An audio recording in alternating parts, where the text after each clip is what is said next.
All right, so I'm gonna call the meeting to order then. It's 5:10. Nice to see everyone. Thanks for being here. Any need to reprioritize the meeting tonight? Yeah. Okay, so first up, we have our policy read on the parent and family engagement procedures. Any discussion, questions about these? There were quite a lot of them, but it's essentially the same template. Yes. And then each one dedicated to the particular school. So we're required through our audit to have completed this. This is federally required under the Elementary and Secondary Schools Act. So this is us having an SU policy and then having individual districts. Got it, Morgan. Courtney's gonna fix it. Having individual districts having their procedures underneath. It's very specific, the format that these have to be in, and we might have stolen the format either from your supervisory union or your neighboring one. It was one of the Memorials got their policy through. It was approved. We spent a lot of work done at the state level to figure out what does it mean to be compliant now with ESSA and these. So unless you have tremendous worries about it, these have been worked on, and we believe the way they are written, they're ESSA compliant. So we're going to submit once we get this through all three boards 2 times. This meets our requirement. Does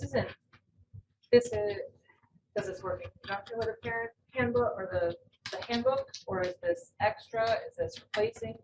It doesn't replace the handbook. It's just a part of, so we had a federal grant audit a few years ago. This is one of the things that every district in Vermont got was a little box that said your parent family engagement policy. These were all required. We all had to have one because we received federal money. So this is now the next level of requirement for receiving the federal money is outlining this. So the principals could definitely choose to update with some of the parent family engagement things in their procedure, but it doesn't. It's not replacing. Okay. Well, it looks like a very thorough process done there. I read that through. Everything. Verbiage seems very thorough. So, I'll make the motion to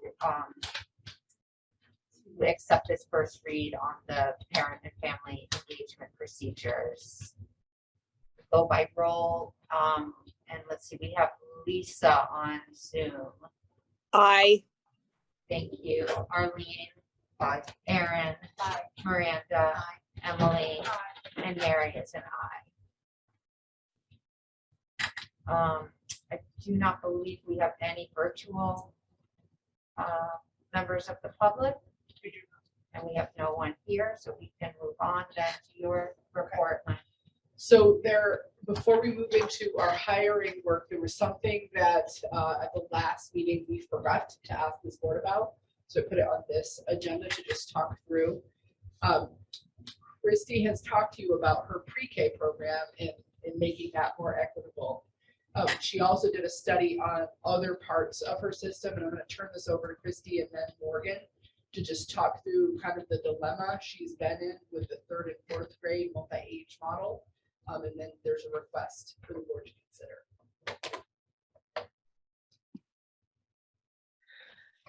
Hi. Can you hear me okay? Yes. All right, good. So we run a multi-age 3-4 program. And so we typically have 2 classrooms at each grade level. So then at 3-4, we, instead of having 2 3rd grades and 2 4th grades, we have 3 classrooms that are multi-age 3-4.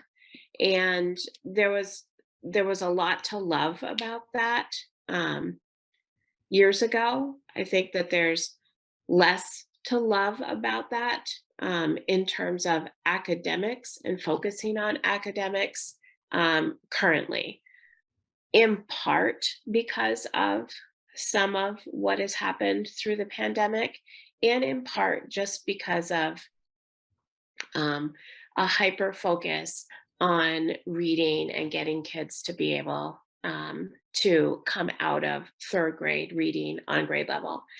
And when you run a multi-age program, it's just a little bit harder because your span is a lot bigger. Coupling that with some rising numbers, which now is putting grades 3-4 at 22 kids in each classroom. So all 3 classrooms have 22. And next year, with no changes at all, we would project 21 in 2 of the classrooms and 22 in one of them. So those numbers are high. They're higher than around the SU, and they're slightly higher than some of the other Sheldon classrooms. So I had been trying to figure out how to add a 3rd grade teacher, and I was really hoping to be able to, my concern was, is this a short-term problem for Sheldon, or is it a longer term? And I don't even know if I want to say problem, short-term challenge, or a longer term challenge. I apologize. I'm a little bit foggy, so I'm trying to stay focused. I've been home all week. And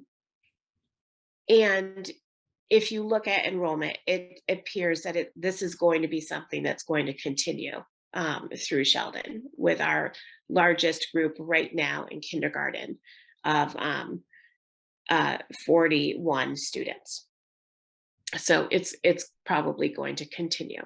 So I'd like to add a 3rd grade classroom teacher. We've made some changes in the front office, and we have shifted some things in terms of para educator duties, and truly just not being able to fill some spots. So that I'm hoping that the offset with those, and probably Morgan will talk about this far better than I will offset enough so that adding the 3rd grade teacher would not have a negative impact on the budget. Can I ask you a question? So you currently, your projections for next year, so you have 3 classes right now, 3 combined, 3-4. Yeah. So you have 3 teachers. Yeah. Okay. And so the 64, but you'll have 64 kids for next year between those 3 classes. What's the breakdown for how many are 3rd graders and how many are 4th graders? It's within 3. It's within 3 kids.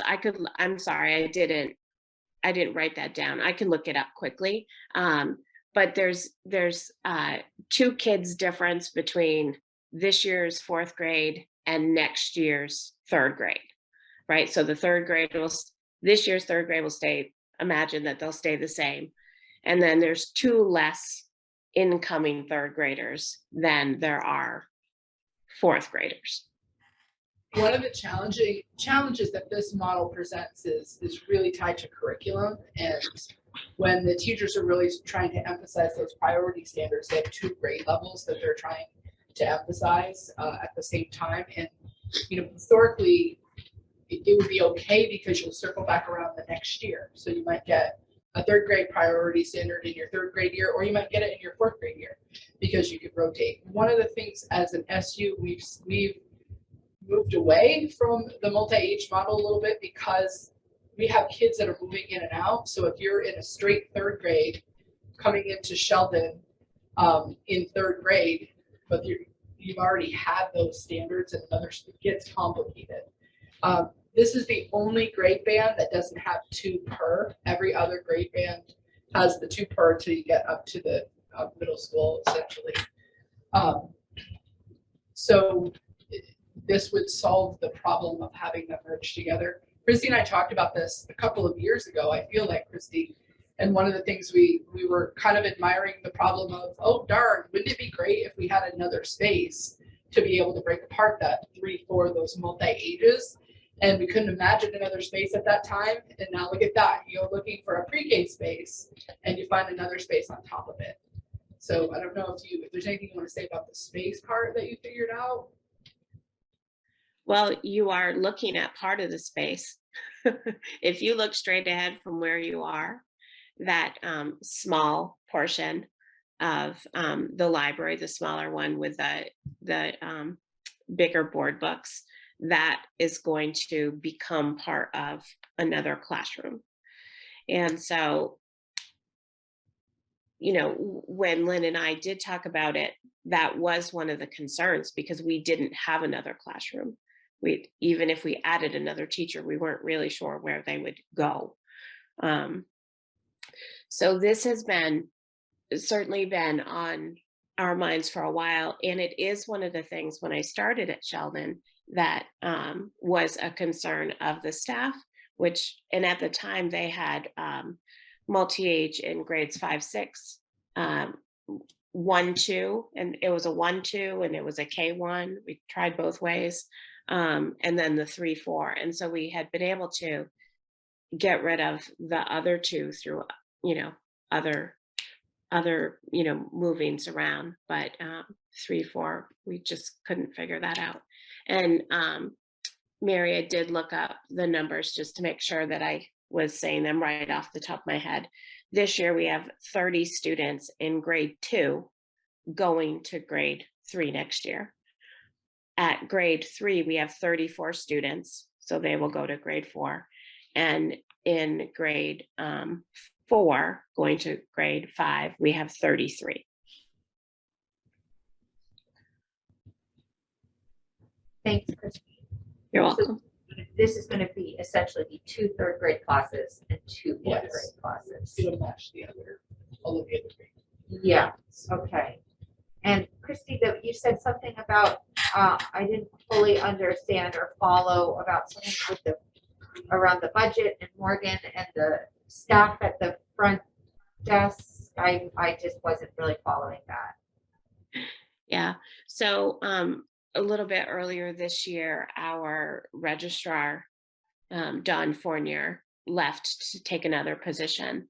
And I had met with Kaylin Kane and talked about how we could reorganize up front to think about either replacing Dawn's role differently or not replacing it at all.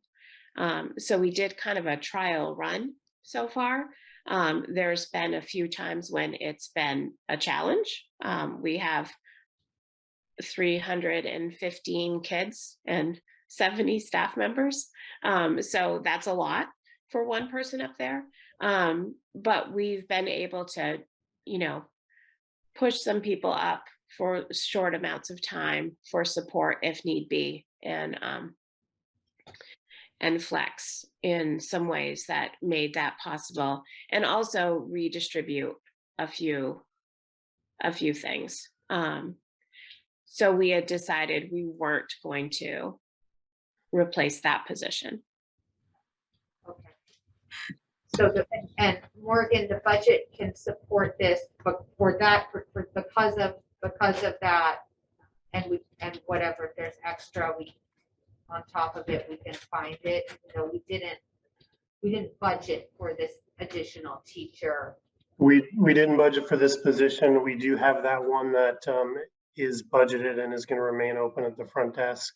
There are also 2 paraeducator positions that at this point, Christy is thinking are not going to be filled for next year. Obviously, there's a lot more fluidity in that staffing population from year to year, but we're thinking that with those 3 positions that we're going to be able to cover that. And then as I've said to this board and to the other board and to Lynn as well, at this point we're more worried about not being able to find staff than spending too much on staff next year. Yeah. Okay. Well, it makes sense to me from the proficiency academic piece, especially if we've identified that 3rd grade literacy benchmark as being kind of front and center as one of our SU goals. I can really appreciate why this then is supportive of that goal. So how does that, and it sounds like we can make it happen and cobble it together financially for this upcoming year, and then just be mindful to put it in the budget when we are creating our budget next cycle. Anyone else? I hope we fill it. Yes. Yes. Yeah, that's probably the bigger lift here.